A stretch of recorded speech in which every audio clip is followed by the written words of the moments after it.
সবাইকে অসংখ্য ধন্যবাদ। আপনারা প্র্যাকটিস করে যাচ্ছেন এবং দেখছি দিন দিন আপনাদের উন্নতি হচ্ছে। আমরা তো শুরু করেছি সবে মাত্র, তাতেই মোটামুটি অনেকের উন্নতি হচ্ছে ডিজাইনে। বিষয়গুলো আপনারা সিরিয়াসলি নিচ্ছেন, এটা দেখে আমার খুবই ভালো লাগতেছে। তো যাই হোক, সেই ভালো লাগার মধ্যে আমি আরও একটু ভালো লাগা যুক্ত করাতে চাই।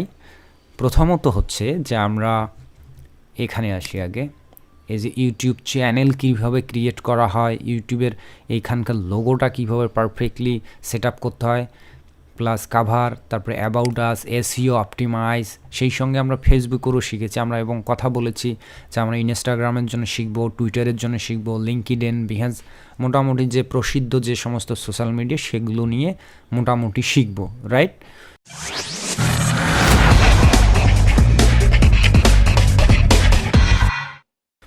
তো কেন শিখব? আমি এর পিছনে বারবার যুক্তি দেখিয়েছি এবং কথা বলেছি আমাদের ফিউচার প্ল্যান কী আমাদের এই কোর্সের, সেসব কিছুই বলেছি।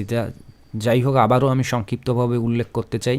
আমরা বলেছি যে আমরা এই কাজগুলো প্রথমত নিজের জন্যই করব, কিন্তু তাইরে নাইরে করে নয় বা তাড়াহুড়ো করে নয়। আমরা নিজের জন্যই করব প্রথমত, প্রফেশনাল কোয়ালিটিতে, একটা গর্জিয়াস লুক দিতে। তো এই যে আমাদের মকবুল ভাই কয়েকবার ট্রাইয়ের পরে এখন যে কোয়ালিটিটা দিচ্ছেন, আমি যথেষ্ট সন্তুষ্ট। তো এই যে নিজের ডেভেলপমেন্ট হইল, এই যে নিজের জন্যই যে করলাম, তাতেই অনেক সুন্দর হইল, রাইট?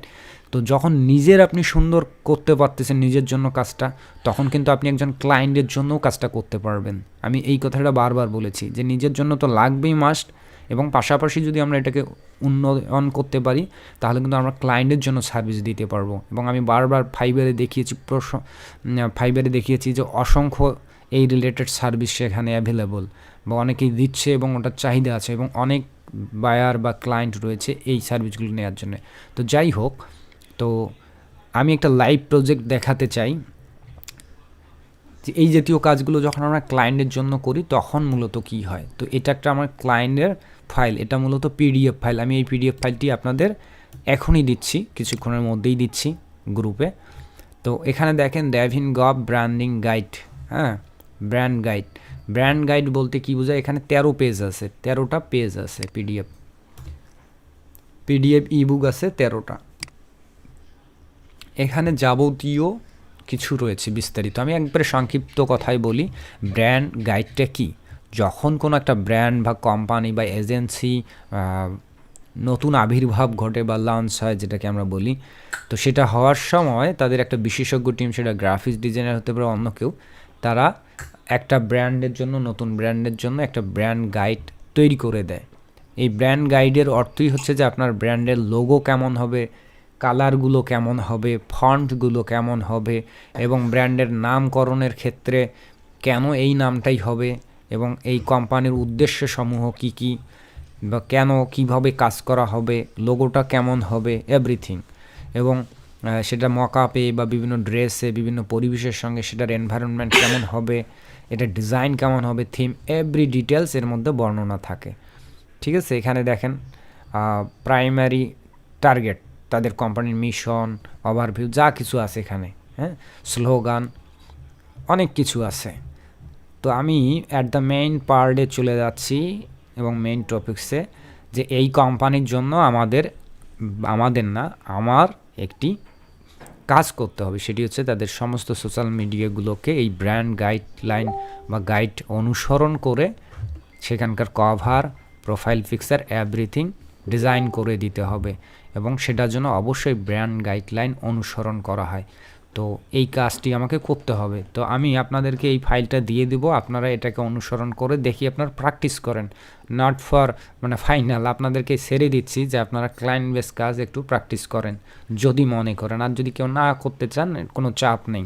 তবে আমি মনে করি যদি এরকম কাজের সঙ্গে একটু ট্রায়াল দিতে পারেন, তাহলে আপনার মধ্যে ধীরে ধীরে সেই কনফিডেন্স লেভেলটা চলে আসবে। আর যারা এতদিন ধরে সিরিয়াসলি নিজেদের ডিজাইনগুলি করতেছেন না, আশা করি আজকের এই বিষয়টি আলোচনার পর আপনারা বুঝবেন যে কেন আপনার নিজের জন্যও সিরিয়াসলি এবং প্রফেশনাল কোয়ালিটিতে আপনার কাজগুলি করা উচিত, রাইট? তো ওকে, একটু নিচে আসি। এই যে লোগো, তো লোগোর কালারগুলো কী কী হবে, বা হোয়াই লোগো, এই যে হোয়াই এ লোগো, কেন লোগো দরকার, লোগোটা এইটা এই কোম্পানির। আপনাদেরকে এইটা ফাইল দেবো, আপনার লোগোটা এখান থেকে যেভাবেই হোক নেবেন। হ্যাঁ, যারা ট্রেসিং পারেন তারা জাস্ট এই পিডিএফ ফাইলটা এআই অর্থাৎ ইলাস্ট্রেটরে ওপেন করলে অটোমেটিক লোগোটাকে সেপারেট করা যাবে, কারণ এটা ভেক্টর আকারেই আছে। তা লোগোর স্টাইলগুলো কতভাবে সাজানো যাবে, এভাবে যাবে, এভাবে যাবে, এভাবে 3টা পজিশন বা 3টা সিস্টেমে। এটাকে বলা মার্ক লোগো, এটাকে হরিজন্টালি অ্যারেঞ্জ করা, আর এটাকে স্ট্যাকড, এভাবে করা যাবে। লোগো যখন কোথাও আমরা প্লেস করব তো ক্লিয়ার স্পেস মানে কত দিকে কত পর্যন্ত ফাঁকা জায়গা থাকবে এভাবে চিন্তা করতে হবে। এক্সাম্পল এখানে দেখানো হয়েছে, ঠিক আছে। এবং কমন এরর, কীভাবে লোগোগুলো প্লেস করলে সেটাকে ভুল বলে গণ্য করা হবে, এরকম একটু আঁকা বাঁকা, রেজুলেশন কম, এরকম করা যাবে না। কালার, এই কোম্পানি কোন কোন কালারগুলো গ্রহণ করে তার এখানে ব্যাখ্যা দেওয়া রয়েছে, কেন এই সমস্ত কালার, তার ব্যাখ্যা আমরা ব্যাখ্যায় যাচ্ছি না আপাতত। এই 4টা কালার হচ্ছে এই কোম্পানির ব্র্যান্ড কালার। আপনি মনের মতো কালার করলেন, এটা ঠিক না, সেই কারণে আপনার ব্র্যান্ড গাইডলাইন ফলো করেই কাজ করতে হবে। এই কয়েকটা কালারের বাইরে করতেই পারবেন না, করলে ক্লায়েন্ট অ্যাকসেপ্ট করবে না, ঠিক আছে। তো আমরা অনেক সময় ডিজাইন করতে গিয়ে কোন কালারের উপর কোন কালার দিচ্ছি মানে ঠিক ঠিকানা নাই।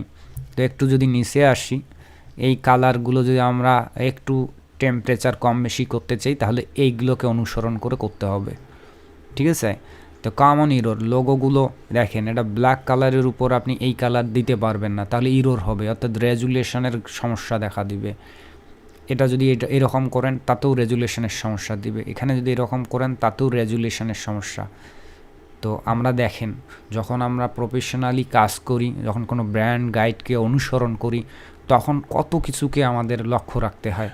কিন্তু আমি যদি এইদিকে আসি, সাইফুল ভাই আমাদেরকে একটা দিয়েছেন চ্যানেল, তো আমি বলেছি ভালো হয়েছে, কিন্তু সাইফুল ভাই আশা করি এরপর বুঝতে পারবেন যে ওনার এখানে কি মিস্টেক হয়েছে।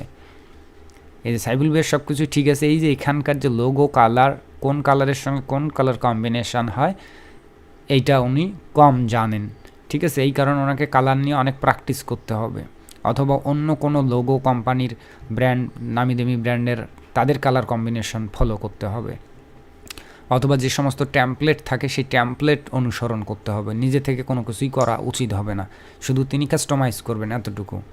তো এইটা হচ্ছে কালার মিস্টেক বলা হয়, বড় ধরনের কালার মিস্টেক। তো এইখানে সেই কথাটাই দেখেন, এখানে কিন্তু যথেষ্ট ভালো, এটা ভালো, এটা ভালো, এটা ভালো, কিন্তু এটা একটু ট্রাবল। তারপরও এগুলোকে বলা হচ্ছে কমন ইরোর, যেভাবে করলে এটা ইরোর হিসেবে গণ্য হবে, কারণ এখানে রেজুলেশনের সমস্যা হবে, ঠিক আছে। আচ্ছা, এরপর আসি টাইপোগ্রাফি। আমরা হর হামেশায় আমাদের নিজের ডিজাইনের ক্ষেত্রে কিন্তু যেমন খুশি তেমন ফন্ট এখানে দিলাম, বাঁকা দিলাম। এই যে ভাই কী করছে, চাপায় রাখছে এই লেখাটা, মানে লম্বাটাই হয়ে গেছে, অর্থাৎ রেশিও উনি চাপায়া ফেলছেন। এখানে দেখেন ইটালিক করছেন, এটা ইটালিক করছেন, এগুলো আবার সোজাসুজি। এই যে বিষয়গুলো একটা মানে দেখতে ভালো লাগলো, যদি আমরা খুবই সূক্ষ্মভাবে যাই অনেক কয়েকটা ট্রাবল বের করতে পারি। তা আমি ট্রাবল বের করতে চাচ্ছি না ভাইয়ের, উনি একবারে প্রাইমারি লেভেলে যে কোয়ালিটিটা এনেছেন অ্যাট লাস্ট, আমি এটাতে যথেষ্ট সন্তুষ্ট। তবে যদি এখন প্রফেশনাল লেভেলে চিন্তা করি, আমাদের শিখতে হবে তো ডে বাই ডে, তাই না। সেই ক্ষেত্রে আমি একটা মেন্টর হিসেবে সবগুলো বিষয় ধীরে ধীরে উল্লেখ করব বা মাঝে মধ্যে বলার ট্রাই করব। কিন্তু আপনারা যদি আমার উপর বিরক্ত হন যে এই লোক খালি ভুল ধরে, তাহলে কিন্তু শেখার প্রসেসটা আপনাদের সংকীর্ণ হয়ে যাবে। হয়তো বা আমি পরে ভুল ধরতে আমি হয়তো বা সংকোচ বোধ করবো যে ভুল ধরি, পরে কিছু বলুক, তাই না। তা আমি আপাতত আপনারা করেন, একটা মোটামুটি কোয়ালিটিতে আনেন, আমি অ্যালাউ করতেছি, ভালো হচ্ছে। কিন্তু সূক্ষ্মভাবে যখন আমরা চিন্তা করি তখন এই বিষয়গুলোও করা যাবে না। যেমন এখানে রেশিও নষ্ট করা, এখানে ইটালিক করে দেয়া, ইটালিক করলে আমাদের সামঞ্জস্য রেখে সবগুলো ইটালিক করা উচিত, নাহলে দেখতে চোখের মধ্যে একটা দৃষ্টিকটু লাগে। তো যাই হোক, এখানে টাইপোগ্রাফির ব্যাপারে যেটা বলতে চেয়েছিলাম, যে ভাই আমাদের মগুল ভাই উনি ইচ্ছা মতো ওনার ফন্ট ব্যবহার করছেন, ফন্টের কোনো কিছু উনি অনুসরণ করেন নি, কারণ ওনার তো ব্র্যান্ড গাইডলাইন নেই, নিজের জিনিস যেমন খুশি তেমন ডিজাইন করি, তাই না, এতটুকুই। উনি যদি এই লেখাগুলোকে এই লাল থেকে একটু সরিয়ে একটু এই জায়গায় ফাঁকা রেখে এই দিকে রাখতো এবং জিনিসটাকে আর একটু ছোটো করে নিত, বেশি ছোটো না আর অল্প একটু, এটাকে যদি আর একটু ছোটো করে এই জায়গাটা একটু স্পেস রাখতো তাহলে খুব ভালো লাগতো। এবং দেখেন এই দুটো লাইন কতটুক মাঝখানে গ্যাপ, এখানে দেখেন অনেক গ্যাপ। এই জিনিস সূক্ষ্ম বিষয়গুলো ঠিক করা উচিত। আর যদি স্কেল দিয়ে আমরা টান দেই, দুটো লাইনের মাথা হাইট বা ডাউন যেন ঠিক থাকে, এগুলো খেয়াল করতে হয়। আবার অনেক বেশি যদি এদিকে সরাই দেখা যাবে তাহলে আমার লেআউট ইউটিউবের যে মোবাইল লেআউট সেটাকে অতিক্রম করে যাচ্ছে, এইটাও আমাদের খেয়াল রাখতে হবে। তো ওকে, তো এই যে ফন্ট নির্বাচনের ক্ষেত্রেও আমরা যখন কোনো ক্লায়েন্ট বা কোনো একটা এজেন্সির বা কোনো একটা ব্র্যান্ডের নিউলি ব্র্যান্ডের কাজ করি, তখন তাদের ফন্টগুলোকেও আমাদের খেয়াল রাখতে হয়। এখানে ফন্ট ফ্যামিলি বলেছে তারা হেডলাইনের জন্য এই ফন্টটা ব্যবহার করেন, আরসিবো, ঠিক আছে, এবং পরে ডিসপ্লে ফন্টের জন্য এই ফন্টটা ব্যবহার করেন, লেমন্স বোল্ট। তারপরে প্যারাগ্রাফের জন্য আরসিবো রেগুলার, মানে কত সাইজ হবে এভরিথিং এখানে দেয়া আছে। আমি আরও দেখাই যদি, এই যে এখানে দেখেন H1 বলতে বোঝানো হয় HTML code H1, header tag বা হেডলাইন, এইটা হেডলাইনের ফন্টগুলো এত বড় হবে, অর্থাৎ আপনার সাইজ হবে 86 পিক্সেল এবং ৭৭ পিটি লেডিং ট্র্যাকিং এভরিথিং এর দেওয়া আছে। এবং সাবটাইটেল H2তে হচ্ছে সাবটাইটেল বা ডিসপ্লে, তো তখন এই ফন্টটা হবে, একটু আগে যেটা নাম বললাম লেমন্স বোল্ট, এই ফন্টটা এখানে ব্যবহার করতে হবে। আর এই যে হেডিং 3, H3তে যখন কোনো এই জাতীয় লেখা ব্যবহার করো তখন এই ফন্টের সাইজ এত হবে, এই ফন্টের গ্রুপ কী হবে বা ফন্ট ফ্যামিলি কী হবে এখানে দেয়া আছে। এবং বডিতে যে ছোটো ছোটো ফন্টগুলো ব্যবহার করব তখন কীভাবে ব্যবহার করব এখানে এইরকম দেয়া আছে, ঠিক আছে। তো কোনো সময় হতে পারে আমার তো এই ফন্টের জায়গা এত বড় করে বসানোর জায়গায় নেই, তখন কি করব? তখন আমরা রেশিও মেনটেন করব। যদি হেডলাইনটাকে আরও 2 পয়েন্ট কমায় দেই তাহলে ওইটার অনুপাতে এগুলোকে ওইভাবে কমাইতে হবে, অথবা আমরা যখন কাজ করব সবগুলো সিলেক্ট করে একবারে কর্নার ধরে সবগুলো একই রেশিওতে কমাবো, ঠিক আছে। এটা একটা টেকনিক বা টিপস বলে দিলাম। তো এই যে আমরা বলেছি যে যেটা আমাদের মকবুল ভাইয়ের ওখানে ইরোর হয়েছে, কমন ইরোর, এই যেহেতু ইরোরগুলো কমন ঘটে, যেমন চ্যাপ্টা করে ফেলছে, এটা লম্বাটে করছে, এটা চ্যাপ্টা করছে, এটাতে যে অতিমাত্রায় স্ট্রোক কালার, এটার ব্যাকগ্রাউন্ড শ্যাডো ব্যবহার, এই যে এলোমেলো করা, স্পেসিফিং ঠিক নেই, লাইন স্পেস, এখানে যে লেটার স্পেস বা ক্যারেক্টার স্পেসের ঠিক নাই, এই যে বিষয়গুলো এভাবে ইরোর হয়। তো যখন আমরা প্রফেশনাল কাজ করব তখন অনেক প্রফেশনাল বিষয় সূক্ষ্মভাবে দেখতে হয়। তো এই ব্র্যান্ডে যেহেতু আপনাদেরকে টেস্ট দিচ্ছি, আপনারা যদি করতে চান করতে পারেন, আমি এই ড্রপ বক্স থেকে এই লিঙ্কটা দিচ্ছি PDF ফাইলের, আপনারা এটা প্র্যাকটিস করতে পারেন নিজের মনে করে বা নিজের ক্লায়েন্টের কাজ মনে করে, তাহলে আপনাদের মধ্যে সেই ফিলটা আসবে যে আমি একটা ক্লায়েন্টের কাজ করতেছি, ক্লায়েন্টের কাজ দিচ্ছে, ঠিক আছে। করতে গেলে আপনাদের স্কিলটা আর একটু বুস্ট হওয়ার চান্স আছে। কিন্তু এই এত কথা বললাম, এত সূক্ষ্ম ভুলগুলো বের করলাম, এরপর আবার আপনারা ভয় পাবেন না তো যে এখন তো আগে যা করছে তার মানে সব ভুল করছে, না। তো এই ভয় পাওয়া যাবে না, ক্লায়েন্টের কাজ করার সময় এই জিনিসগুলো অনুসরণ করতে পারেন, আর আপনারা এমনিতে যা করতেছেন করেন, ডে বাই ডে ইমপ্রুভ হবে, এটা বিশ্বাস করি। প্রথম দিকে এত সূক্ষ্ম ভুল আমি যদি ধরি তাহলে তো মুশকিল হয়ে যাবে, তাই না? তো এই কারণে ট্যাম্পলেটে যা থাকে ঠিকঠাক ওই রকম করার ট্রাই করেন, একটু লেআউট অনুসরণ করার ট্রাই করেন, করতে করতে একটা সময় অভিজ্ঞ হবেন। তোকে এই ছিল কথা। তো এখানে মেনলি আমাদের কালার, এটাতে আপনারা যারা যারা টেস্টে অংশগ্রহণ করবেন আপনারা কালারটাকে ফলো করবেন, লোগোটাকে বের করে নেওয়ার ট্রাই করবেন এবং ফন্ট টাইপোগ্রাফিটাকে ব্যবহার করার ট্রাই করবেন। আর হেডলাইনে কাভারের মধ্যে মূলত কোন জিনিসটাকে ফুটিয়ে তুলতে হবে আমি সেই লাইনটা দেখাই, উপরের দিকে আছে।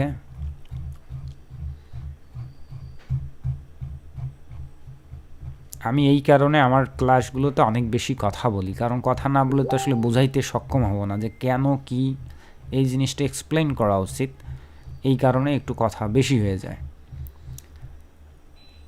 এই যে জিনিসটা ড্যাভ ইন দ্য ড্যাট গপ হেল্পিং ইউ নেগেটিভ কি ন্যাভিগেট লাইফ, এই জিনিসটা ওনার ব্যানারে মানে মেইনলি ফুটিয়ে তুলতে হবে, এই লেখাটুকু অনলি, দ্যাটস ইট, এই 3টা লাইন, ঠিক আছে। সেটার সঙ্গে লোগোটাকে কিভাবে বসানো যেতে পারে, কালারগুলোর কম্বিনেশন করা যেতে পারে, আর ওনার থিমের মধ্যে এই ডট টাইপগুলো থাকা উচিত ডিজাইনের মধ্যে কোনো না কোনো জায়গায়, যেমন দেখেন এখানে এই পেজে হুদে এই ডটগুলো দিয়ে রাখছে, রাইট। এটা একটা স্টাইল দেন, প্রত্যেকটা পাতায় আছে ডটগুলো কম বেশি। তো ওনার এটা একটা স্লোগান, কানেক্টিং ডট সামথিং। আবার এইভাবেও শেপগুলো আছে, এটাও তার থিমের মধ্যে থাকলে ভালো, এভরিথিং। তো এই ছিল ছোট্ট একটা আলোচনা। তো যারা ব্র্যান্ড বা কোনো এজেন্সির সঙ্গে কাজ করতে চান বা বড় কোনো এজেন্সির সঙ্গে প্রফেশনাল সার্ভিস দিতে চান, তাদেরকে এই জিনিসগুলো অনুসরণ করে কাজ করতে হয়। আমরা এইভাবেই মূলত কাজ করে, আমি নিজেও এখন এই কাজটি করব। আর আপনাদেরকে জাস্ট টেস্ট হিসেবে দিয়ে রাখলাম, আপনারা চাইলে করতে পারেন নিজেদের স্কিল ডেভেলপ করার জন্য। না করলে সমস্যা নাই, নিজের ডিজাইনগুলো নিজের জিনিসগুলো পারফেক্টলিভাবে ঠিকঠাক করেন। ক্লায়েন্টের কাজ না করলেও আপনাকে করতে হবে, কারণ আপনার জায়গাটা যদি ক্লিন অ্যান্ড পারফেক্টলি না থাকে তাহলে কিন্তু ক্লায়েন্ট এসে ভাববে কি যে ইনি একজন ডিজাইনার, এনাকে কী কাজ দেবো, ইনি তো নিজেরটাই কমপ্লিট করতে পারেনি, তাই না?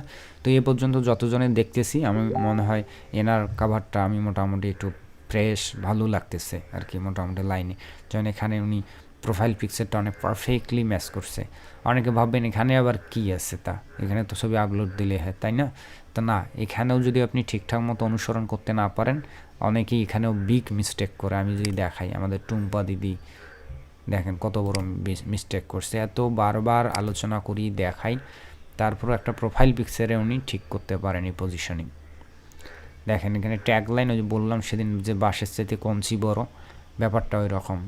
অর্থাৎ পুরা মানে মেইন টাইটেলের চাইতে ট্যাগলাইনটাই 1 কিলোমিটার গেছে। না উনি গাইডলাইনের লেআউট ফলো করছেন না কি আমি জানি না, আর এইরকম আর কি। লোগোটা চাইলে উনি উপরের স্পেসটা কমাইতে পারতেন, উনি এটা অনুসরণ করেন নাই। তো এই যে এই ইরোরগুলো যে যত দ্রুত কমিয়ে আনতে পারবেন, ধীরে ধীরে তিনি তত বেশি এক্সপার্ট লেভেলে চলে যাবেন এবং ক্লায়েন্ট বেস কাজ করার জন্য তিনি পারফেক্ট হয়ে উঠবেন।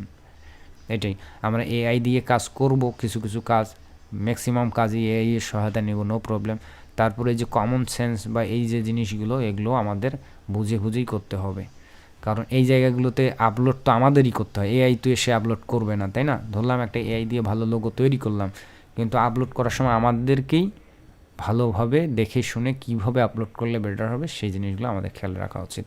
তো যাই হোক, সবাইকে আবারও শুভকামনা জানাচ্ছি যে আপনাদের এই যে দিন দিন উত্তর উন্নতি হচ্ছে, এটা হতেই থাকুক এবং ক্রমাগতভাবে আপনাদের প্র্যাকটিস অব্যাহত থাকুক। যত ব্যস্তই থাকেন, শুরুর মুহূর্তে মানে বেসিক যে ফান্ডামেন্টাল জিনিসগুলো ঠিক হতে একটু কষ্ট করতে হয়, কিন্তু এই কষ্টটুকুই যারা করতে পারবেন ধৈর্য সহকারে, এই এতদূর পর্যন্ত যারা টিকে থাকবেন, তারাই লাস্টের দিকে বা মাঝ পথ থেকে ভালো কিছুর মানে মুখ দেখবেন, যেটাকে বলা হয়। কিন্তু প্রথম দিকেই অনেকাংশে ঝরে পড়ে, কারণ বেসিক ফান্ডামেন্টালগুলো তৈরি করতে, রেডি হতে, নিজেকে প্রস্তুত করতে অনেকের ধৈর্যচ্যুতি ঘটে। তো আশা করছি আপনাদের হবে না। ধন্যবাদ সবাইকে।